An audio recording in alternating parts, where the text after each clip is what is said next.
Yeah, I don't want to go to jail for anything. I'm much too, weak. And you're pretty.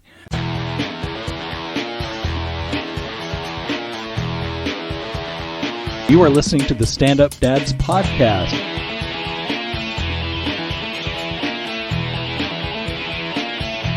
This is hecka boring. Yeah, it is. Let's try again. I keep having lists like this. This is my ADHD. Write a list like this. It's good, actually. Oh, write a list like this and then forget where it's at so that you randomly find it and go, oh, shit. This is from a couple of days ago. That's right. The ADHD part, is like forgetting where to put your, where your wallet is. And each time, like Oli does, thank God it doesn't seem like she has it, because every time she's like, why don't you just put it in the same place? Why don't you always just put it right over here? It's that makes too much sense. Go fuck yourself. Because Daddy forgets. If Daddy would remember to put it in the right spot, that's the problem. Is you can have as many right spots as you want. If you forget to do it, it sabotages it every time. Well, it's like your thing with the 3 calendars. Yeah. Something's going to slip. Yeah. Anyway, you're listening to Stand Up Dads. This is Rob. Hey, and Mike. I think, episode 73. And still, I guess things are opening up, but I'm still hunkering down because nothing's changed. Yeah. I think where we've been trying to do a little bit more is, I guess now we're stepping out to try to do like some social distancing hangouts. So we did do, the drive-ins, which was is always a good one. Like when we saw you guys and we saw the Harry Potter double feature. I didn't see the double feature because fuck you. It was hard. I owe you a public apology. I took the kid and the wife to see the first Harry Potter movie with you at the drive-in. Yeah, Sorcerer's Stone. I've seen it. I saw it when it first came out, and that was, was that like 20 years ago practically? Yeah. And I liked it. And I've seen it a bunch of other times, but I never actually sat to watch it because it was always with Owen and, you watch it with a kid. It's a good fucking movie. They just do a great job creating a new world, but I'm still making you pay for Harry Potter in the jar. Well, I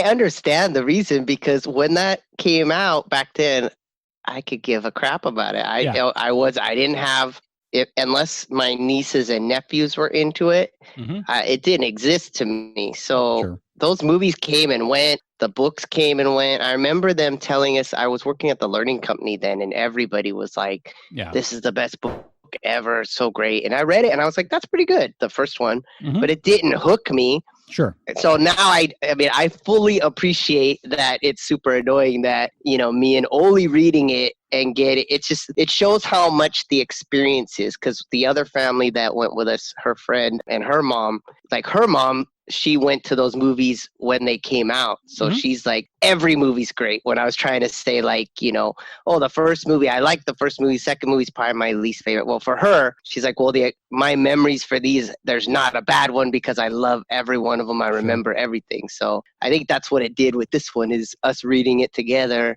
And then I'm over the top with stuff. So, yeah. Okay, next topic. You got an apology out of me. What the fuck do you want?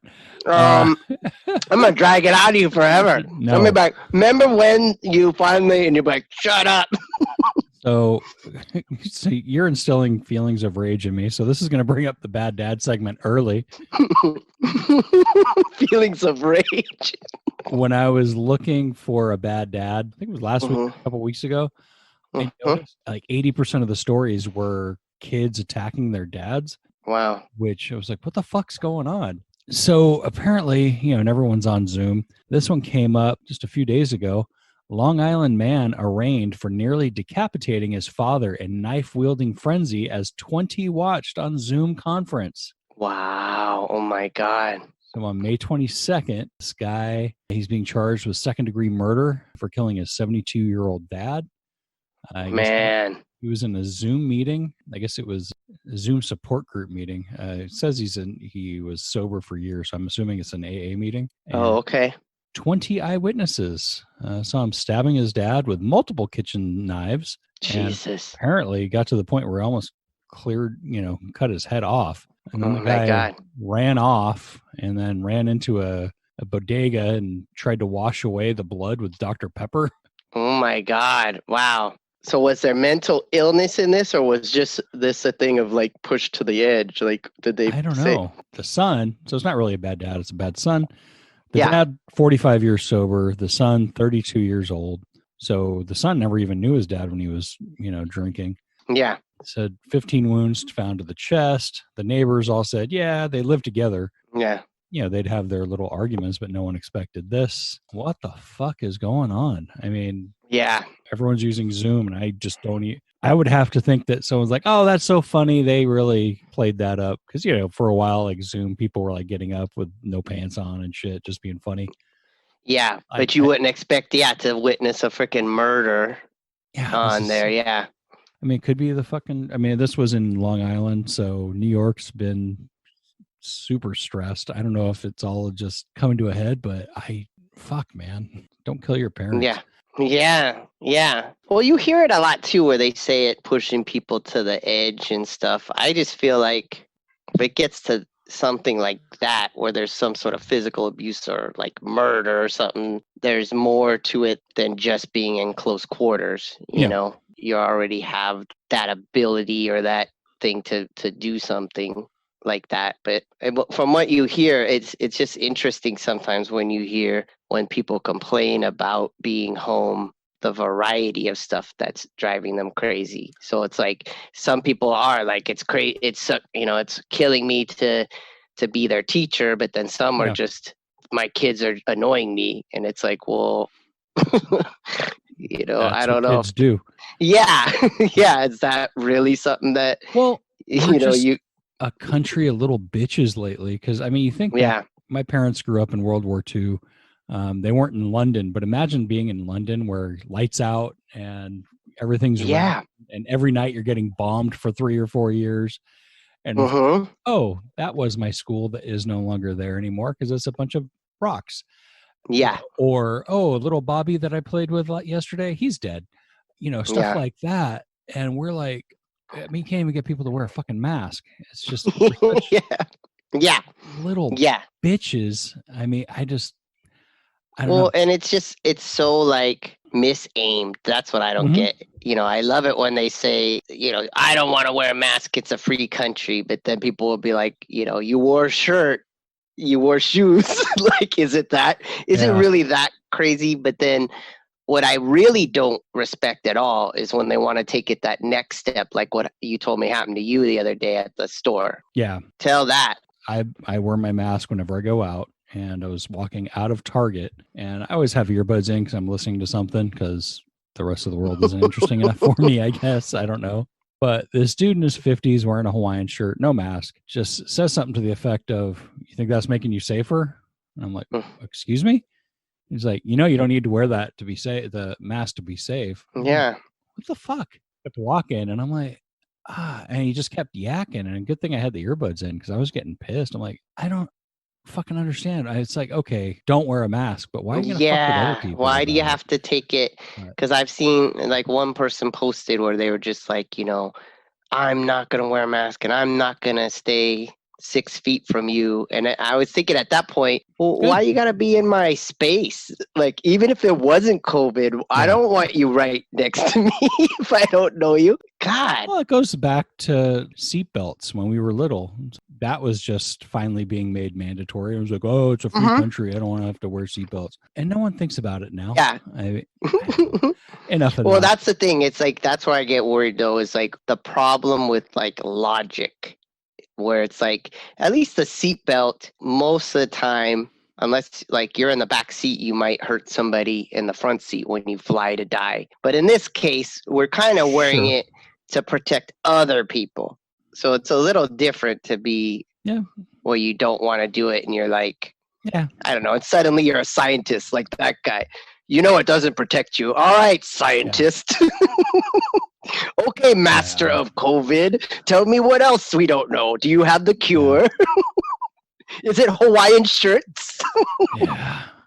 I've got plenty of those. I think you're required. If you're a fat guy, you have to have at least 3 Hawaiian shirts. And now you won't wear it for a while because it's going to make you mad. You're going to think of that guy and you're going to go, I'm not going to put on my Hawaiian shirt. It's too fucking hot to have layers, man. I'm supposed to hit 103 today. Fuck. I got a message. So we're trying to figure out, everyone's starting to open up. Yeah. And trying to figure out what to do. I got a message from my kid's school. It's actually a survey, and they actually want our feedback, which is kind of cool, about how we want to do the next school year, which is supposed to start August 12th if everything goes normally. Actually, it's kind of nice. They start off with asking, based on your observations, how is your student dealing with the pandemic? How's he dealing with the home distance learning and all that? And then they ask, and it's kind of cool. They do a ranked choice voting thing where if your first vote doesn't get a certain percentage, it defaults over to the next one. Okay. So like the first choice would be, what would you prefer? Traditional student learning at school for the entire day? Well, fuck yeah, that's what I want, but provided it's safe. And then they have hybrid, which is partly at school, partly at home, and then like fully distance learning. So for the options, they're talking about limiting, like option 1 would be limit the students on campus to 50% of normal, divide the classes into 2 equal groups. One would come to school Monday, Wednesday, the other Tuesday, Thursday for 2 days of direct instruction, distance learning the other times. Then Friday would be if your kid needs extra help. Option 2, limit to the kids to campus to 20% of normal. All classes divided into 5 groups. One group, they go to class 1 day a week. Like pretty much what it comes down to is it's going to be impossible for it to have 2 parents working. Yeah. The thing that all this has shown me though too is how much the school day is daycare. Because really the work part, they can be done, at least for 3rd grade, they can be done in 3 hours, 4 hours tops. So it makes sense. Yeah. Well, and it's also socialization. Well, provided though that you're in a good school and you're with good other, kids, because for some cases it's probably not great socialization. For my daughter, my kid, it works good, but he's becoming a feral asshole right now, and I think that's totally a boy thing too, because all my friends that have boys seems like they've gotten, and I know the stories of me as a kid. Like I think it's a boy thing. It seems like they're becoming Lord of the Flies. They're like crazy. It really fucking is. I was in here waiting for you to come on, and like in the hallway, I hear screaming, and I look out in the hall, and I see my kid butt naked, grabbing a stick, just running up and down the hall screaming. That cracks me up, man. I love because me and Rob have been playing Magic Arena at night, and it's a good way to get out aggression. Although when we're winning, each of us, I've noticed when we're winning, we're both like, oh, well, that worked well. And the other one's going, son of a goddamn and only when she's here, like she's not here now, but what's funny is I'll just hear her going, Daddy, because I have these headphones on and I'll go, God damn, son of a baka, and she'll be like, Daddy, my friends can hear you. And I'll be like, and you're like, oh, well, that worked nice. And then when I have a win streak, I'm like, oh, well, that was interesting. I didn't know it would do that. But I love during it when Owen will come in and just like ask you random things, or sometimes come in and just be like, wah! And you're like, yeah, Jesus Christ. Well, today we're talking about parental burnout. So that actually comes into that because, I mean, it's a nice outlet just to be able, I mean, it's fucking nerdy as hell, and I have to admit it, but it's fun just to be able to, shit talk for one. And it's funny because we go back and forth. Like a few days ago, you beat me 4 games in a row, and then yesterday you were my bitch. And then I get so mad. And what's funny is, like you said, when they came out, Magic started like early 90s. So we were right out of high school. And I guess I was already starting to drop off of reading comics at the time. But I just thought at the time, oh my God, that's the nerdiest thing I've ever heard. But then probably about 10 years later, I was at the San Diego Comic Con, which is still nerdy, but I still like the comics. And they gave out packs for free, like starter packs. And I brought those back and played them with my nephews. Then I got really into it. You say I still liked comics? Yeah, in the 90s, I kind of wasn't into it as much. Like I find now that I've joined up with the I found how much of a snob I am. There's a whole section of the 90s that people will talk about, and they're like excited for characters to show up in the Marvel movies, and I'll be like, those aren't the real comics. So now that I have Marvel, like the Unlimited, I'm like, oh, now I'm gonna have to go and read about Cable and like all these characters that are showing up in movies. And I'm like, and people are like, yeah, and I'm like, for that period, I was just like, those don't count. And they do. I gotta go just read them and see. Then if I don't like them, then I can come from a position of actually having a valid opinion, as opposed to me just being a snob and going. I can't imagine why you're single. Yeah, I have such lovely things to talk about. Yeah. Would you like to discuss whether or not they overpower Thanos in the Marvel Universe? Because it really makes me mad. They're like, check please. Yeah, that's when they have that magic text message to the friend to call and say, you know how I thought he was just a really good dad that, like, you know, was involved with his kids? No, half those toys are his. Yeah, no, I need out of here. I know he chops up kittens in his basement. So anyway, back to the burnout. I'm definitely feeling it, and I think everyone is, because, I mean, that just happens on a normal, you know, if everything's going fine. But with the you know, the lockdown, you're stuck with these kids at home all the time. And like my brother-in-law had the option of working from home, and he said no because he's. That cracks me up. No, thank you. I was like, that's not really. Yeah, no, I'll go to the office, and I'm jealous. I mean, it's not necessarily safe, but I don't blame him. But I mean, it's just everything is so condensed now. I mean, you can't get out. I mean, you know, I'm like aching for, is there anything we need from the store? Can I please go? Can I, you know, and I don't know. And I was looking up some articles on burnout, and who the fuck wrote this? I don't know. I'll post a link. I think it was like part of our burnout is I notice we swear a lot more on our podcast than we normally do. We're usually like, not, but I feel like a lot of times now we're like, yeah. Well, they define parental burnout as a bone deep feeling of depletion, inadequacy, and emotional detachment. I mean, they talk about how, you know, burnt out parents no longer enjoy spending time with their kids. And yes, I always enjoy spending time with my kid, but it's not the same. Because when he and I would always go out like to amusement parks or, you know, like Funderland or stuff like that, we would do active stuff. I've never been good with, you know, hey, Dad, let's play cops and robbers. No, I just don't want to. I can still be a fun dad, and, you know, like, it's more an active thing, and that's all cut off. Yesterday we played Legos. I was all happy. Yeah, and got all emotional. Lego.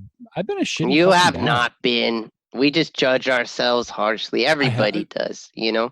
And again, that's a big part of it. But they did a survey on 2,000 participants. 14% of the parents said they experience it frequently. 34 admitted to experiencing it sometimes. That's 48%. So like half the parents out there have felt burnout, which is not a surprise to me. Actually, I think it's kind of low. Or these assholes have other people that take care of their kids. I don't know. What I felt like it really brought to a head, the quarantine, was it makes us face like what we feel our inadequacies are. So like I had the hardest time with trying to help her with her schoolwork, feeling like I'm ruining the progress she's made. And then I realized, opposite of what you're saying, where you want to get out, how much of my day, because I worked from home, that I didn't want to be home, that I would just go to leave a bunch of times a day just to get out. And then once I couldn't, then I realized, like, I don't know, I had to realize, like, I don't like being here alone, you know, when I don't have Oli especially. So now it kind of feels good that, like, it's taken this long, but now I feel a lot less like where I have to go anywhere. Like, and it took finding some stuff, like starting to bike again and not feel like I wouldn't bike before, because I'd always feel like, well, I don't want to go bike crazy. But now that we're just biking around the neighborhood, like when I was a kid, me and her are having a blast. Like, we'll bike to an empty parking lot and do silly, like, races that she'll make up that we got to go through, or we'll just like ruin the whole exercise park because we'll bike to Dairy Queen and get an ice cream and then bike back. Mhm. But like that Sure. has been fun. So we get out, but we can stay away from people. Of course, you pick the fucking week that it's averaging 102 every day. Well, no, to we've decide been to start biking. It's just that, now Okay. we had to go out. Like when we biked last week, it was like we were biking at 8:00. So you're swatting like mosquitoes off of you, but at least you're like, it's doable. Yesterday, Mike said, "Hey, you and I should go for a bike ride." I'm like, it's going to be 100. Yeah, I meant not in a day. Like you'd have to go at like 8:00 or go super early, like 6. Have to go at midnight. It's still 70. It's doable. I'm a fat, hairy guy. Dude, I get winded after a heavy shit. It's funny. You get tired just thinking about it. I've thought it through to the end, and thinking about that bike ride has exhausted me. So no. No, but I think we should. I mean, when it's not fucking triple digits out. Well, I think with all this quarantine, I think we end up using social media a lot more. Yeah, and that I've had to curb back on because it makes me too depressed. Facebook makes me super depressed. Well, that's exactly where I was going, because it's where everyone goes to go. I have to show everyone how perfect my life is, even though I just fucking got done crying for 3 hours. Mm-hmm. And so and as people, we just always compare ourselves to other people. Yeah. I've seen Kim post stuff of her playing with Owen, and she does a way better job than I do playing with Owen. Yeah. And I'm like, man, how easy would it be for me to just pose for a picture and just go, look at me playing with Owen? You should just photobomb them doing stuff. But so I don't know. It lends to you comparing yourself to everyone else and going, oh, I'm a shitty parent because they were able to do this. Yes. And, you didn't see 20 minutes later when he's yelling at his kid at the top of his lungs. Yeah. In this article, again, I'll post it, How to Prevent Parental Burnout. And this is based on an article from 2017 where Corona didn't even exist. One, recognize that you're burnt out, which sounds stupid, but if you don't acknowledge it, it's kind of like being in AA, I'm assuming, where you have to admit that you have a problem. Yeah. Because it's so easy, especially as dads, we just go, oh, it'll be fine. It'll work out. And at some point it's not gonna, I've had some pretty dark fucking thoughts going through my head the past couple months. And part of it is like, okay, I need to work on this. Number 2, recognize your body's basic requirements, eat, sleep, not a problem for me, but I think we neglect ourselves sometimes, just feeling like, I don't know. I do. I end up where I won't stick to what plan I had, because I'll feel sad, or Oli will be like, I just want, like, her last night, I want to stay up longer with you. It's my last night. And then that works where I won't then get up early the next day. It's your last night for 4 days. I know. You're making but it sound works like on you're me. going to the new world. Totally. Yeah. I'm going to be gone. Father, I shall write to you daily. I got 6 months on the fishing boat. Exactly. Yeah. I'm going to see you before the end of the week. Knock it off and go to bed. Yeah.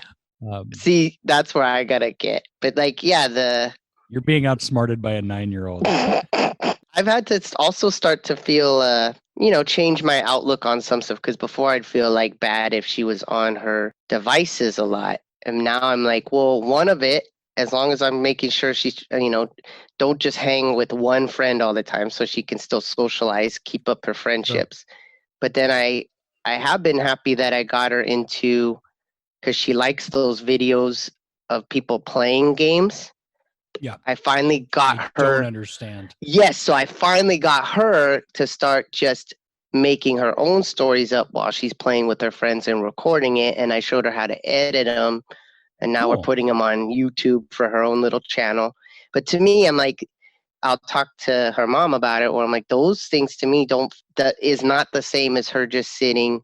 That's not and playing a game. Empty screen time. Yeah. Yeah. She's like coming up with stories there. Yeah.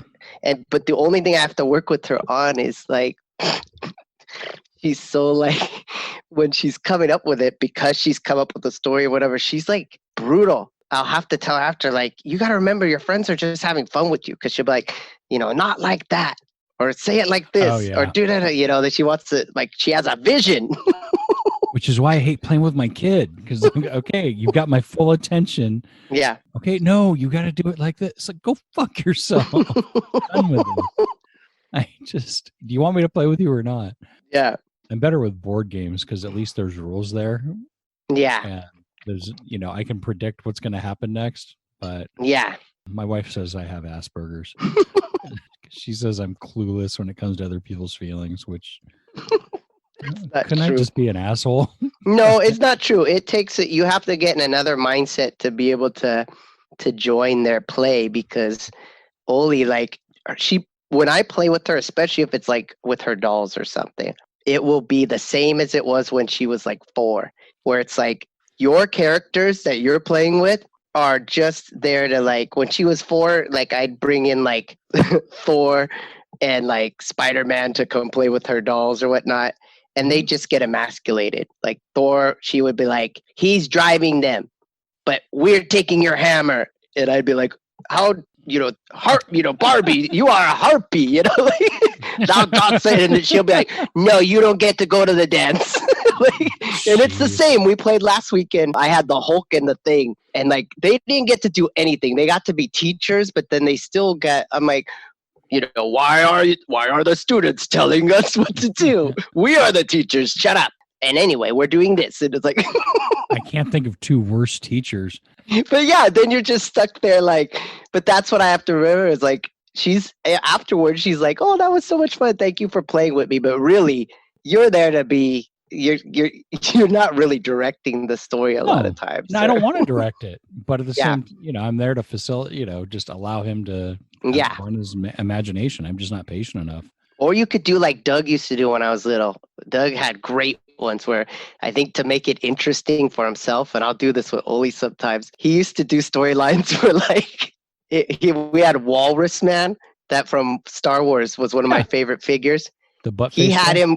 Yeah, he got him where he died, and they put his brain into C-3PO. And then we were playing where C-3PO was like, no, why did you do this to me?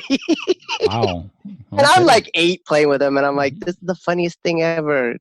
Like, if you should try doing some of that stuff, because I'll do that with Oli sometimes, where you'll pretend like, especially some of the characters that have gotten hurt or over the time, like one of her dolls has no arm because she twisted it off. Or sure. That's all. Oh, dude, that kid is abusive as shit to action figures, man. Like, I just saw Chewbacca the other day is missing a leg, and I'm like, what the hell did you do to Chewie? It just happens. I don't know. See, I never did that shit because I didn't get everything I wanted. So if I had something, I had a handful of action figures, and I treated them like fucking gold. So I wasn't about to, set them on fire. I think the most damage I ever did was like put Han Solo in the freezer. Those were the best. Yeah, Doug was the one who, I never thought of that on my own.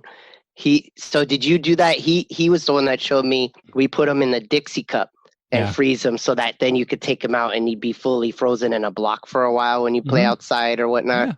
Yeah, that was fun. I put him in remember those little baseball cap helmets that you would get ice cream in? Yes. I would put him in that. That's awesome. And then my parents would get mad because why is this in the freezer? He's not ready yet. That's the worst when you pull him out and it's still liquid inside. It's actually, too soon. Get it out of here. When it had the film on top so you could break them out. What was funny was that was the only time up until that point I was always like, oh, why'd you get me Han Solo? And then it was like, oh my God, now it's a great toy to play with. Because I never liked the people characters. I was like, man, these guys suck. I want to just. No, I never played with them. I'd play with Vader. I'd play with all of the Hammerhead. Well, those people. Anyone that was like Luke Skywalker, Ben Kenobi, man-faced Princess Leia. Yeah. I always loved how that cheesy, the lightsaber would come out of their arm, but a little sliding the lever. Yeah. Which I'm like, okay. But it was genius in a way because they wouldn't lose that. I should flip it out like an asshole. Genius. Anyway, back to the thing. Search for points of stress. So figure out what it is that's pissing you off. The example they give is like you got 3 kids and they go to bed at different times. Yeah. You're dedicating like 2 hours a night to putting 3 different kids to bed. Well, simplify it. Okay, you all have one bedtime now. That's smart. Unfair, but if it keeps you from drowning them in a tub, fucking do it. The only problem is, 30 years from now, you're on a Zoom call. Exactly. Get stabbed to death. You made me go to bed at 8 o'clock. Hopefully I'll be dead in 30 years anyway. Number 4, stop being such a martyr. This is your big one. Because you do wonderful things for your kid and you're like, it wasn't enough. I'm like, go fuck yourself. I always focus on what I did wrong. I'll have one day you do more for your kid than I do for mine in a week. See, I don't buy that. I do, but it's also, you also get 4 days off. Yeah. So I try to do more. Yeah, I do try to do more because, then when you don't have them, you just get like, at least we get the call each day to see what's going on. And although she did tell me the other day, she was like, I told her like, you don't run the show here. And then she was like, and she under her breath, she's all, yeah, I do. And I was like, I heard that. And she's like, I'm like, you said you do. And she's like, well, I kind of do. I'm like, no, you don't. Like, yes, she does. She does not, but it made me so mad because I heard it as I'm walking away. Yeah, I do. I was like, oh, you think that too? It's that close to being, you're my bitch.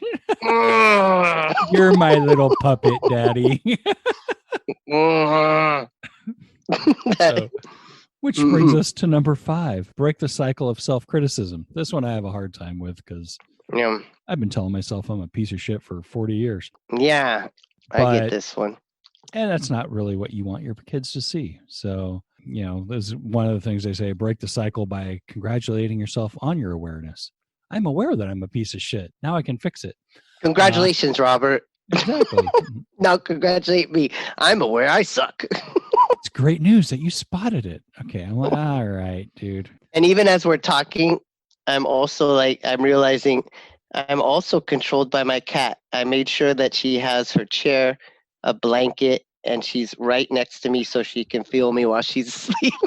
See, I think that's different because a cat, I think when you get pets, you're making, you have an agreement. It's like, I take care of you.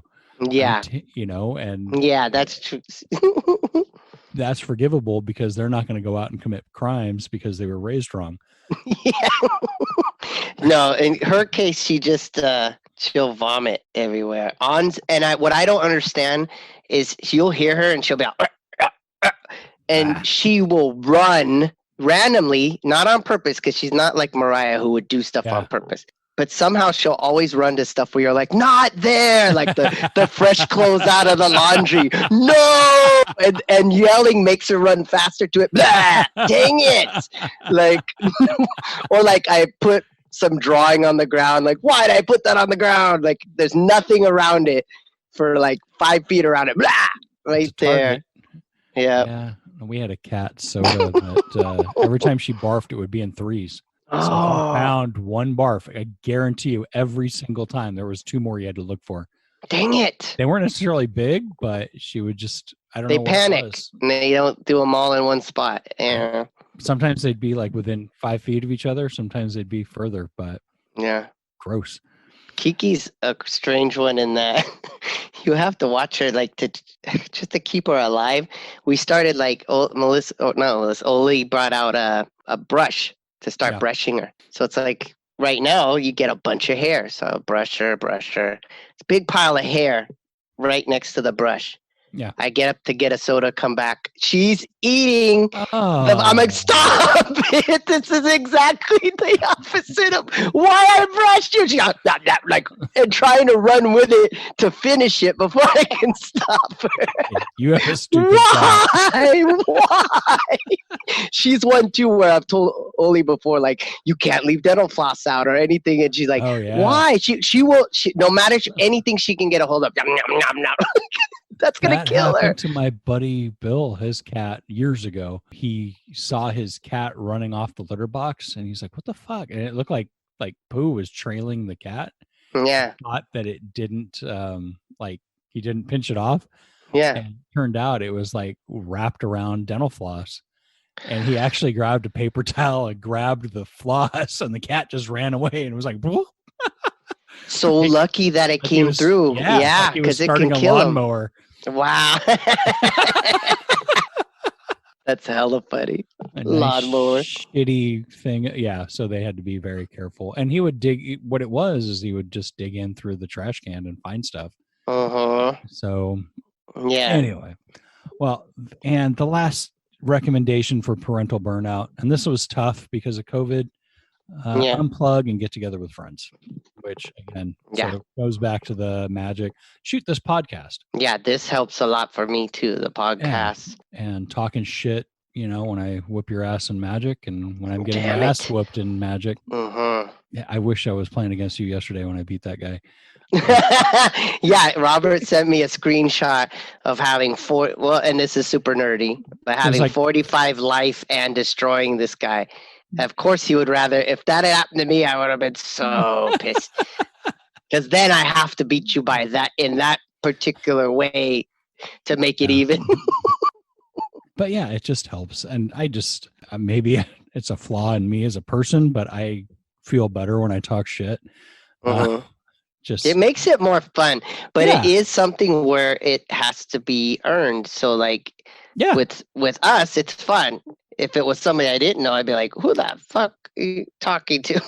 Yeah, like if your buddy asshole, if your buddy comes on, I'm not going to be able to talk shit with that guy. Oh, once you get to know him, he'll sure. he would because he's definitely one. I always bug him because he's the one. He's got like 500 or 600 board games. Yeah, we've talked about him. Yeah, and he's amazing. Where like you'll go and he would have like I wanted you to go where he has a board game day back before COVID. Yep. But yeah, I'd always bug him where it'd be like every time we start a new game, about halfway through the game, he'd be like, "Oh, and there's this other rule that if you follow it, you could win the game." And he's always like, that doesn't happen all the time. And everybody will make it like it's like, no, it happens all the time. Yeah. But yeah, he's one. He'll be fun. And then Doug. I've been trying to get I don't even know if I could talk shit to Doug.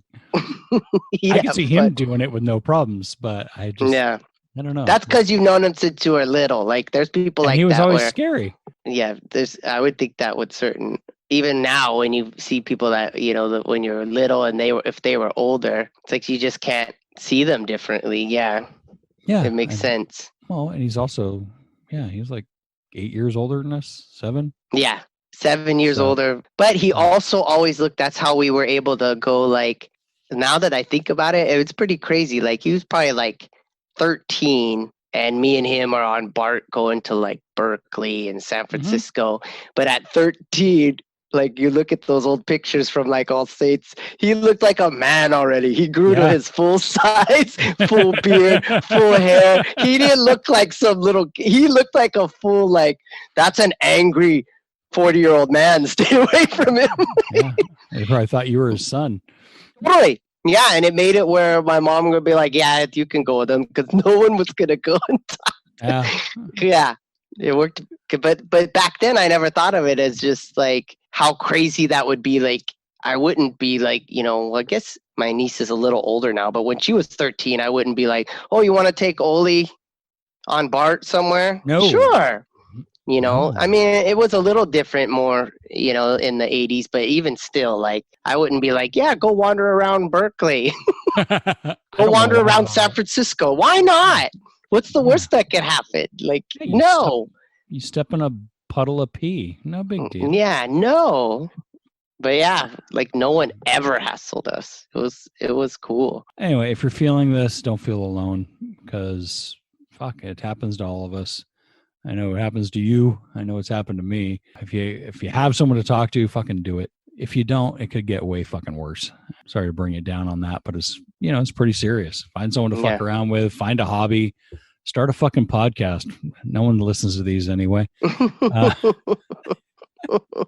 What's funny is Robert figured out how to do the background changes. So when he first came on, he's got like a public bathroom behind him. And before I put together that, it's one of those back rooms, I was like, you escaped your house? Like, you found some place that's like open with AC and like, they will never look for me here. All the doors are open. The seats are up. Yeah. Looks like a bathroom from like a movie theater. Totally. Or like it looks like it could be in the library or something. Like I'm at the library in the bathroom, third floor. They'll never find me here. Stuff's starting to open back up. I'm still going to hunker down a little bit, see how it comes out. But I can see some comedy shows are starting up already. Like Laughs Unlimited is starting up next week. And I think they're down, I think it's 25% capacity. So it'll feel like an open mic.